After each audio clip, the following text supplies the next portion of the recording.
Hello guys, welcome back to my channel. আমি আকাশ, তোমরা sky blogging YouTube channel. তো আজকের একটা নতুন ভিডিওতে তোমাদের সকলকে স্বাগতম। আজকে আমি যাব তারকেশ্বর, দেখতেই পাচ্ছ ভিডিও টাইটেল এবং থাম্বনেল থেকে অটোমেটিক তোমরা বুঝতে পেরে গেছো। তো চলো ভিডিওটা শুরু করা যাক। আমাদের জল ঢালা দেখতেই পাচ্ছ, সবাই মিলে আমরা জল ঢালতে যাবো। তো এখন আমি আছি আরামবাগ স্টেশনে। ট্রেন আসতে কিছুক্ষণ দেরি আছে, তো তারপরে ট্রেন এলেই কিন্তু আমরা এখান থেকে বেরিয়ে যাব। দেখতেই পাচ্ছ স্টেশন মোটামুটি এখন পুরোটাই ফাঁকা।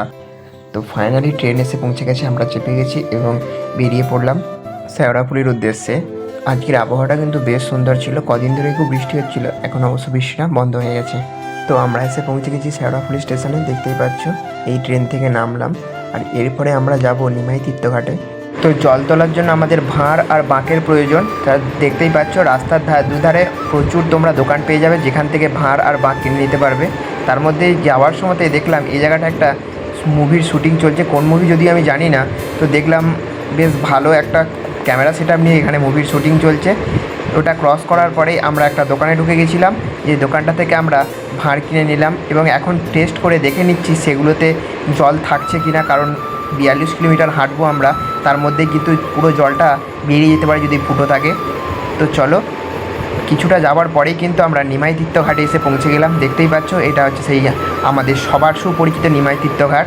এখান থেকে প্রচুর মানুষের ইচ্ছা যে জল তুলে, আমরাও তাই নিমাই তীর্থঘাটে এসেছি। এখানে অনেক ঘাট আছে, তার মধ্যে সবথেকে ভালো পরিষ্কার পরিচ্ছন্ন এই নিমাই তীর্থঘাট। তো চলো তোমাদেরকে ভেতরটা দেখিয়ে দিই নিমাই তীর্থঘাটের। তো গেটটা ক্রস করার পরেই সবার প্রথমেই যেটা চোখে পড়ে সেটা হলো এই সুন্দর নিমাইয়ের সুন্দর স্ট্যাচুটা। দেখতেই পাচ্ছ আজকেও প্রচুর পরিমাণ ভিড়, আজকে যদিও সোমবার নয় তারপরেও কিন্তু প্রচুর মানুষের ভিড় এখানটাতে।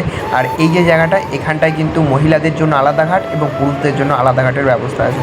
তার সাথে সাথে বাথরুমের ব্যবস্থা আছে, মহিলাদের জন্য আলাদা করে বাথরুম এবং ছেলেদের ওই বাড়িটার দোতলাতেই বাথরুম ব্যবস্থা আছে।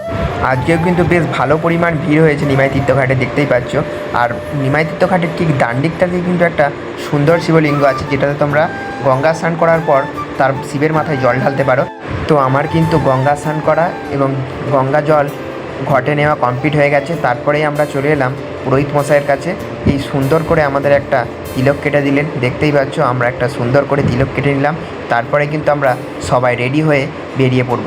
তো আমাদের সবার কিন্তু স্নান করা কমপ্লিট হয়ে গেছে, এরপর আমরা কিন্তু বেরিয়ে পড়বো নিমাই তীর্থঘাট থেকে।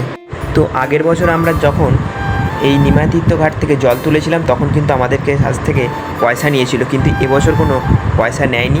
এটা আমার কিন্তু খুব ভালো লেগেছে। আর রাস্তার মাঝেই তোমরা কিন্তু এরকম অনেক জল খাবার জন্য জায়গা পেয়ে যাবে, যেখানে কিন্তু ঠান্ডা, গরম এবং নর্মাল 3 রকমই জল এখানে কিন্তু পেয়ে যাবে। সেখান থেকে তোমরা জল খেয়ে নিতে পারো, অর্থাৎ জল তোমাদেরকে কিন্তু এবছর আর কিনে খেতে হবে না। তো এখন আমরা কিন্তু এসে পৌঁছে গেছি ডাকাতকালী মায়ের মন্দিরে। দেখতেই পাচ্ছ শেওড়াফুলি থেকে ডাকাতকালী মায়ের মন্দির 12 কিলোমিটার রাস্তা। আমরা কিন্তু 10-12 কিলোমিটার রাস্তা হাঁটা কমপ্লিট হয়ে গেছে। এই হচ্ছে আমাদের ডাকাতকালী মায়ের মূর্তিটা, দেখতেই পাচ্ছ অসাধারণ সুন্দর। আর এখানে কিন্তু বাঁক রাখার ব্যবস্থা আছে, কোনো রকম কোনো অসুবিধা হবে না। দেখতেই পাচ্ছ অনেকটাই বড় জায়গা আছে। আর পাশেই কিন্তু এখানেও আর একটা শিবলিঙ্গ আছে, যদি তোমরা চাও এখানেও জল ঢালতে পারো। এখানেও কিন্তু প্রচুর মানুষ জল ঢালে।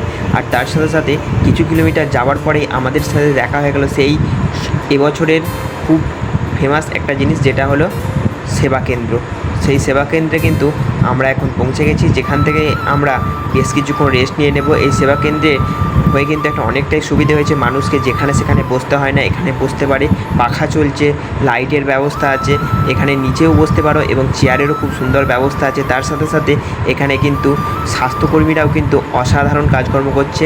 দেখতেই পাচ্ছ এখানে স্বাস্থ্যকর্মী যাদের পায়ে ব্যথা অথবা কেটে গেছে তাদের জন্য কিন্তু খুব সুন্দর পরিষেবা দিচ্ছে। এই জিনিসগুলো কিন্তু, এই ছোটোখাটো জিনিসগুলো কিন্তু এই 42 কিলোমিটার হাঁটার ক্ষেত্রে অনেক বড় একটা কারণ হয়ে দাঁড়ায়। এখানে আমরা বেশ কিছুক্ষণ রেস্ট নিলাম, এরপর আমরা কিন্তু আবার হাঁটা শুরু করব তারকেশ্বরের উদ্দেশ্যে।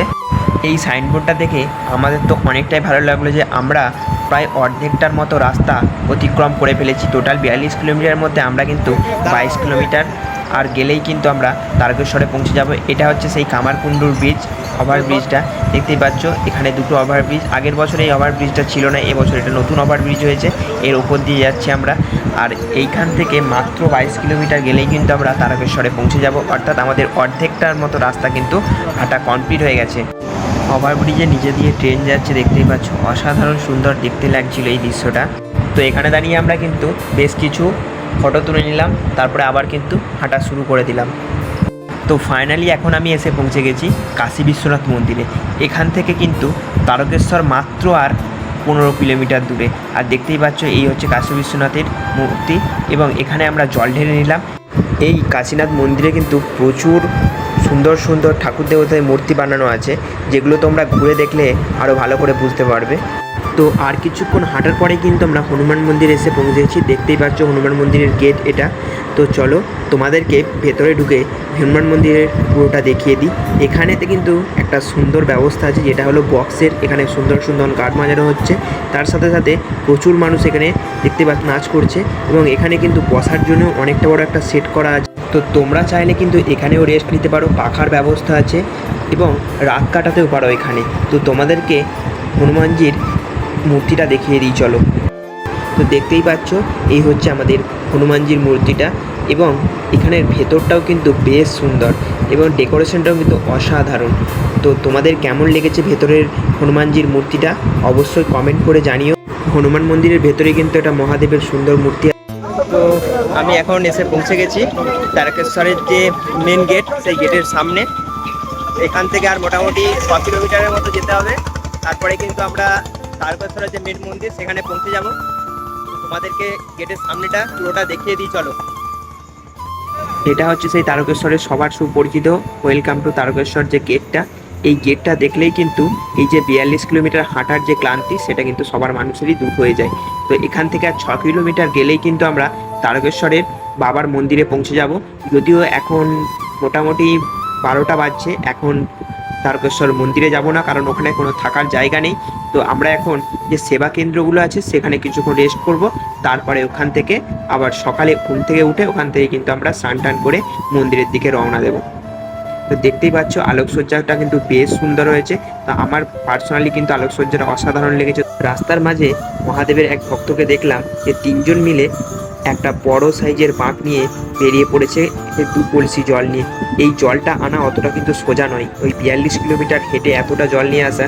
তো তোমরা যারা যারা তারকেশ্বর গেছো তোমরা অবশ্যই জানো যে কতটা কষ্ট হয়। তো তোমাদেরকে আমি আগেই বলে রেখেছিলাম যে আমরা একটা সামনেই যে সেবা কেন্দ্রটা আছে সেই সেবা কেন্দ্রে আমরা দাঁড়াবো। তো দেখতেই পাচ্ছ তারকেশ্বর ঢোকার ঠিক আগেটাতেই একটা সেবা কেন্দ্র আছে, ওখানেই আমরা এখন যাচ্ছি রাতে থাকার জন্য। এখন মোটামুটি 1:10-15 বাজে, এখন থেকে মন্দির খুলবে না, তাই আমরা কিন্তু সবাই মিলে ওই সেবা কেন্দ্রে আজকে রাতটা থাকবো। কাল সকালে কিন্তু আমরা জল ঢালার জন্য বেরিয়ে যাব। তো ওই সেবা কেন্দ্রের ভেতরেই কিন্তু একটা আদিযোগীর সুন্দর মূর্তি করা আছে। তো আমরা সারা রাত ওখানেই ছিলাম, রাতে আর ভিডিও করতে পারিনি কারণ প্রচুর পায়ে ব্যথা করছিল। আর ওখানে আমরা রেস্ট নিয়েছিলাম। ওখানে রেস্ট নেওয়ার জন্য কিন্তু প্রচুর সুন্দর জায়গা ছিল, খাট রাখা ছিল এবং পাখার ব্যবস্থা ছিল। ওখানে রাতে ছিলাম, সকালে স্নান টান করে ফ্রেশ হয়ে আমরা কিন্তু বাবার মন্দিরের গেটের সামনে এসে পৌঁছে গেছি। দেখতেই পাচ্ছ এখান থেকে কিন্তু আর মাত্র 500 মিটার আমরা হেঁটে গেলেই কিন্তু আমরা বাবার মন্দিরে পৌঁছে যাব। তো ফাইনালি আমি এসে পৌঁছে গেছি কিন্তু মন্দিরের একদম গেটের সামনে। দেখতেই পাচ্ছ প্রচুর ভিড়, আর মন্দিরের সামনেটা কিন্তু সবসময় এরকমই ভিড় থাকে শ্রাবণ মাসে। আমরা কিন্তু মন্দিরের গেটের সামনে পৌঁছে গেছি, এরপর ভেতরে ঢুকবো, দিয়ে জল ঢালবো, তারপরে তোমাদেরকে দেখাচ্ছি। ভিতরে যেহেতু ভিডিওগ্রাফি এবং ফটোগ্রাফি অ্যালাউ নয়, তাই তোমাদেরকে ভেতরটা আমি দেখাতে পারবো না। তো তোমাদেরকে বাদবাকিটা অংশ আমি দেখিয়ে দিই চলো। দীর্ঘ প্রতীক্ষার লাইনের পর কিন্তু আমাদের জল ঢালা এবং পুজো দেওয়া কমপ্লিট হয়ে গেছে। এটা হচ্ছে সেই সবার সুপরিচিত দুধ পুকুর, যেখানে সবাই এসে কিন্তু স্নান করে। মন্দিরের বাইরের দিকের দেওয়ালগুলোতে কিন্তু মহাদেবের বিভিন্ন রকম সব কাহিনী সুন্দরভাবে চিত্রকলার মাধ্যমে ফুটিয়ে তোলা হয়েছে। এগুলো কিন্তু আমার পার্সোনালি খুব সুন্দর লেগেছে। তো তোমাদেরকে সব চিত্রকলাগুলো দেখিয়ে দিই চলো।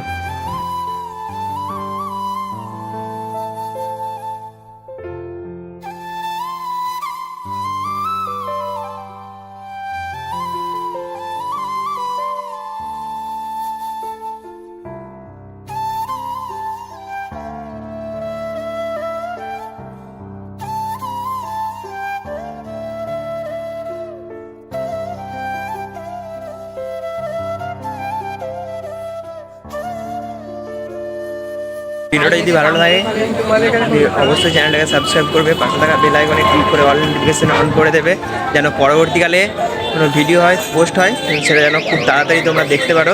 তো ভিডিওটা এখানেই শেষ করছি।